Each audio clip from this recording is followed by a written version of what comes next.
ನೀವೇನು ನಮ್ಮ ಚಾನಲ್ಸ್ಗೆ ಸಬ್ಸ್ಕ್ರೈಬ್ ಆಗಿಲ್ಲ ಅಂದರೆ ಈ ಕೂಡಲೇ ಸಬ್ಸ್ಕ್ರೈಬ್ ಬಟನನ್ನು ಒತ್ತಿ, ಹಾಗೆ ಪಕ್ಕದಲ್ಲಿರುವ ಬೆಲ್ ಐಕಾನ್ನ ಕ್ಲಿಕ್ ಮಾಡಿ. ಫಸ್ಟ್ ಕಾರ್ಡ್ 6 ಆಫ್ ಸ್ವಾರ್ಡ್ಸ್ ಬಂದಿದೆ. ಮೇ ಬಿ ತುಂಬ ಕ್ರೇಜ್ ಇರ್ಬೋದು ನಿಮಗೆ ಗೇಮ್ಸ್ ಬಗ್ಗೆ, ಆಟಗಳ ಬಗ್ಗೆ. ಬೈಯಿಂಗ್ ಪ್ಲೇ ಸ್ಟೇಷನ್ಸ್ ಅಂತ ತೋರಿಸ್ತಾ ಇದೆ ಕಾರ್ಡಲ್ಲಿ. ಸಮಥಿಂಗ್ ಟ್ರಾವೆಲಿಂಗ್ ಅಂತ ಹೇಳುತ್ತೆ, ಟ್ರಾವೆಲ್ ಮಾಡಿ ಎಲ್ಗಾದ್ರೂ ಹೋಗಬೇಕು ಅನ್ನೋ ಪ್ಲ್ಯಾನ್ ಇರುತ್ತೆ ನಿಮಗೆ. ಬಟ್ ಸ್ವಲ್ಪ ಕ್ಯಾನ್ಸಲೇಷನ್ಸ್ನ ನಾನು ಜಾಸ್ತಿ ಹೇಳ್ತೀನಿ. ಥಿಂಕಿಂಗ್ ಆಫ್ ಪಾಸಿಬಿಲಿಟೀಸ್ ಅಂತ ಹೇಳುತ್ತೆ. ರೀಲೊಕೇಟ್ ಆಗಲ್ಲ, ನೀವು ಥಿಂಕ್ ಮಾಡ್ತೀರಾ ನಾನು ರೀಲೊಕೇಟ್ ಆಗಲ್ಲ, ಶಿಫ್ಟ್ ಆಗಲ್ಲ, ಮನೆ ಚೇಂಜ್ ಮಾಡಲ್ಲ, ಮೂವ್ ಆಗಲ್ಲ, ಬೇಡವಾ, ಮೇ ಬಿ ಫಾರಿನ್ ಲ್ಯಾಂಡ್ ಅಥವಾ ಬೇರೆ ಸ್ಟೇಟ್ಗೆ, ಊರಿಂದ ಊರಿಗೆ ಅಂತ ಹೇಳ್ತಾ ಸ್ವಲ್ಪ ಟೈಮ್ ತಗೊಳುತ್ತೆ. ಮನೆಯವರಿಂದ ನಿಮ್ಮನ್ನು ದೂರ ಮಾಡುತ್ತೆ, ಫ್ಯಾಮಿಲಿಯಿಂದ ಅಂತ ಹೇಳುತ್ತೆ. ಸೊ ಮೇಜರ್ ಇಂಡಿಕೇಶನ್ ಏನಂದ್ರೆ ನೀವು ಯಾವ ಪ್ಲೇಸಲ್ಲಿ ಇದ್ದೀರಾ, ತುಂಬ ಜನ ಆ ಪ್ಲೇಸಲ್ಲಿ ಇರಲ್ಲ. ಸೊ ಲವ್ ಲೈಫ್ ರೀಡಿಂಗ್ ಇದೆ, ಬಟ್ 6 ಆಫ್ ಸ್ವಾರ್ಡ್ಸ್ ಇರೋದ್ರಿಂದ ಪ್ಲೇಸ್ ಚೇಂಜ್ ಆಗುತ್ತೆ ಅಂತ ಹೇಳ್ಬೋದು.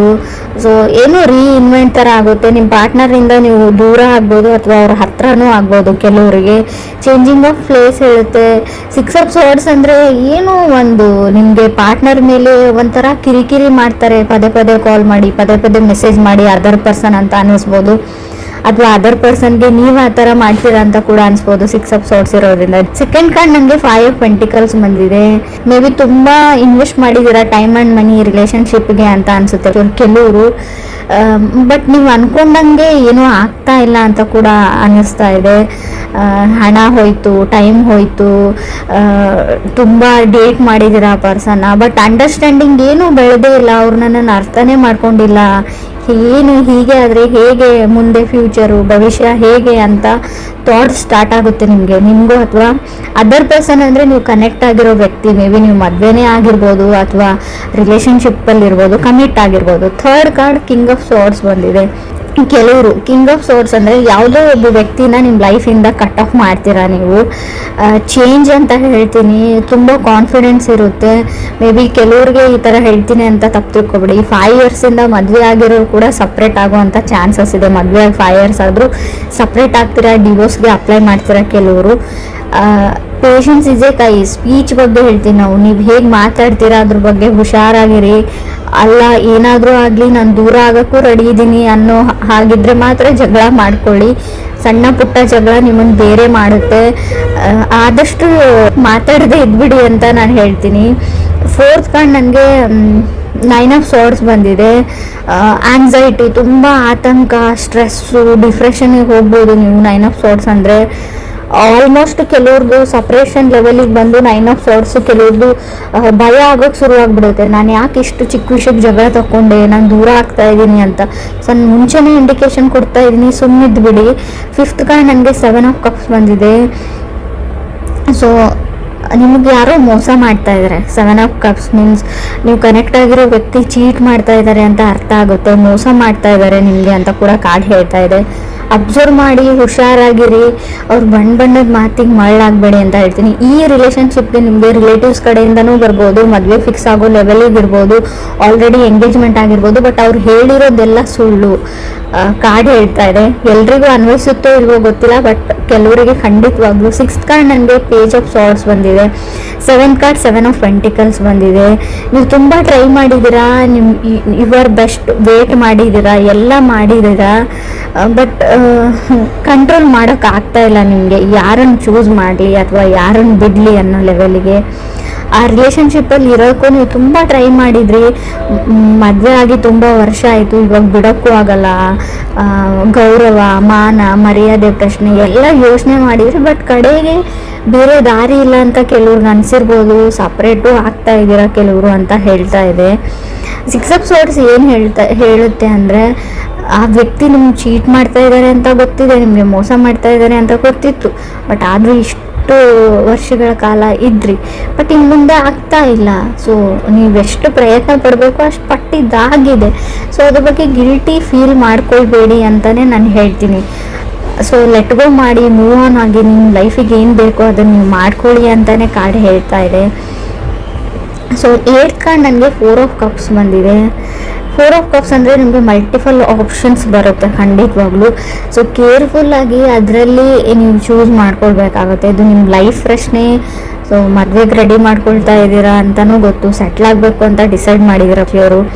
ಯಾಕಂದರೆ ನನ್ನ ಅಕ್ಕಪಕ್ಕ ನನಗಿಂತಲೂ ಚಿಕ್ಕವರಿಗೆಲ್ಲ ಮದುವೆ ಆಗ್ತಾ ಇದೆ ಅಂತ ಫ್ರೆಶರ್ ಥರ ನಿಮಗೆ ಫೀಲ್ ಇರ್ಬೋದು. ಸೊ ಅದಕ್ಕೋಸ್ಕರ ನೀವು ಈ ಡಿಸಿಷನ್ನು ತೊಗೊಂಡಿರ್ಬೋದು. ಬಟ್ ಮನೆಯವ್ರನ್ನೇ ನಂಬಿ ಹೋಗ್ತೀನಿ ಅನ್ನೋದು ಕೂಡ ತಪ್ಪು, ಅಥವಾ ನೀವು ನನ್ನ ನಂಬಿಕೆ ಮೇಲೆ ಹೋಗ್ತೀನಿ ಅನ್ನೋದು ಕೂಡ ತಪ್ಪು. ಇಬ್ರಿಗಂತೂ ಡಿಸ್ಕಸ್ ಮಾಡಿಬಿಟ್ಟು ಸ್ವಲ್ಪ ಯಾರಿಗಾದ್ರೂ ಗೊತ್ತಿರೋರಿಗೆ ಅವ್ರ ಬಗ್ಗೆ ಇನ್ನೊಂದು ಕಡೆ ಸರ್ತಿ ಎಂಕ್ವೈರಿ ವಿಚಾರಣೆ ಮಾಡಿ ವಿಚಾರಿಸಿ ಈ ಮುಂದಕ್ಕೆ ಹೆಜ್ಜೆ ಇಡೋ ಸರಿ ಅಂತ ಹೇಳ್ತೀನಿ.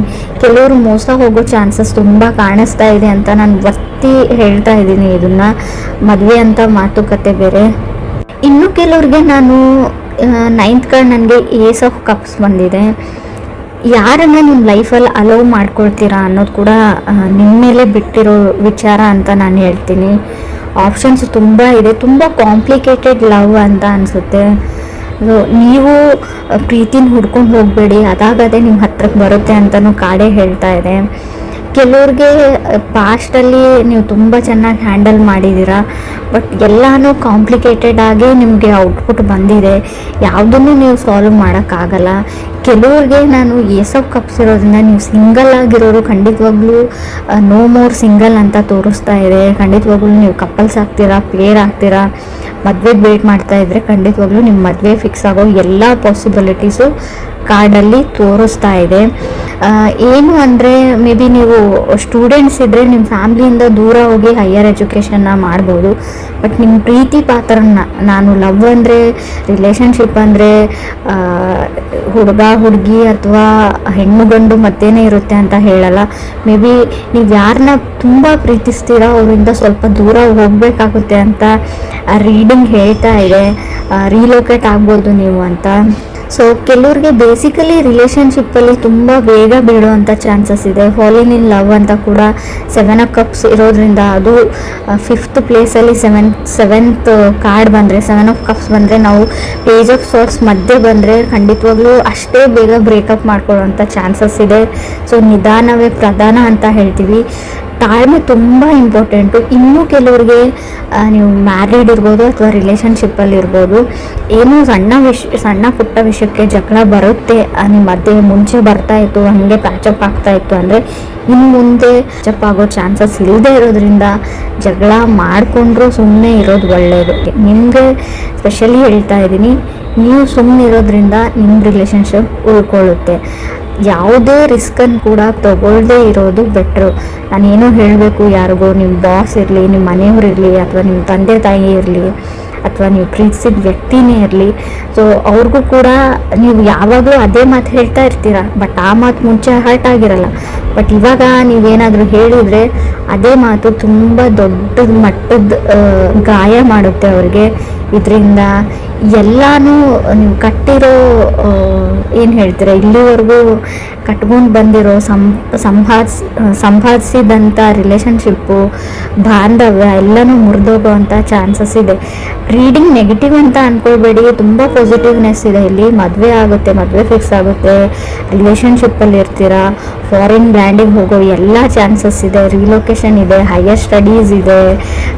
ಕೆಲವ್ರಿಗೆ ನೀವು ಪ್ರೀತಿಸಿದ ವ್ಯಕ್ತಿನೂ ನಿಮ್ಗೆ ಸಿಗ್ತಾರೆ.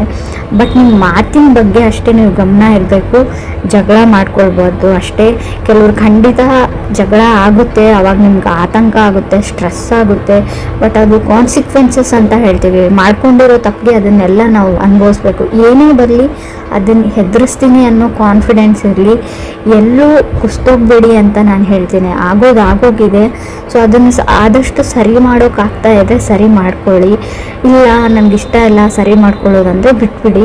ಹಳೆದ್ರ ಬಗ್ಗೆ ಯೋಚನೆ ಮಾಡಬೇಡಿ, ಫ್ಯೂಚರ್ ಬಗ್ಗೆ ಥಿಂಕ್ ಮಾಡಿ, ಲೆಟ್ ಗೋ ಮಾಡಿ, ಮುಂದೆ ಹೋಗಿ ಅಂತ ಬೇಸಿಕಲಿ ಕಾರ್ಡ್ಸ್ ಹೇಳ್ತಾ ಇದೆ. ಸಿಂಗಲ್ಸ್ ಇರೋರ್ಗೂ ಅಷ್ಟೇ, ಖಂಡಿತವಾಗ್ಲೂ ನಿಮ್ಮ ಲೈಫಲ್ಲಿ ಹೊಸ ವ್ಯಕ್ತಿ ಬರೋ ಚಾನ್ಸಸ್ ಪೇಜ್ ಆಫ್ ಸಾರ್ಟ್ಸ್ ಇರೋದ್ರಿಂದ ಕ್ಲಿಯರ್ಲಿ ಗೊತ್ತಾಗ್ತಾ ಇದೆ. ಸೊ ಕೆಲವ್ರು ನಿಮಗೆ ಮೋಸ ಮಾಡ್ಬೋದು. ಸೊ ಅದರಿಂದ ಕೂಡ ಹುಷಾರಾಗಿರಿ ಅಂತ ಹೇಳ್ತೀನಿ.